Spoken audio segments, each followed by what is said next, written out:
Passion છે videography, અને અત્યારે કરું છું, જોબ બી કરું છું અને બધું ભણવાનું બી ચાલુ છે.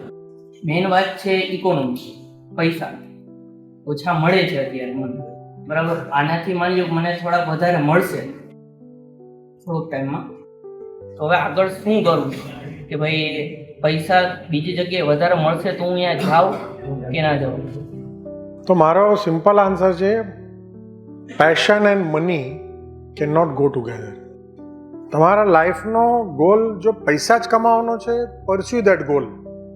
ઘણી વખત એવું પણ થાય છે કે ફેમિલીને સંભાળવા માટે પૈસો પણ જોઈતો હોય, એ પણ ધ્યાન રાખવું પડે અને આ પણ ધ્યાન રાખવું પડે, અને ઘણી વખત પછી બેલેન્સમાં પણ ચાલવું પડે, પછી આ પણ કરવાનું એ પણ કરવાનું. એટલે તમને ઘણા લોકો પોતાના પેશન માટે બધું મૂકી દે છે. મારે શું જોઈએ છે લાઈફથી એ પહેલાં તમારે નક્કી કરવું પડે, અને જે પણ તમે ચોઈસ કરો એમાં તમને સંતુષ્ટતા થવી જોઈએ, આત્મસંતોષ, નહીં તો કોઈ ફાયદો નથી.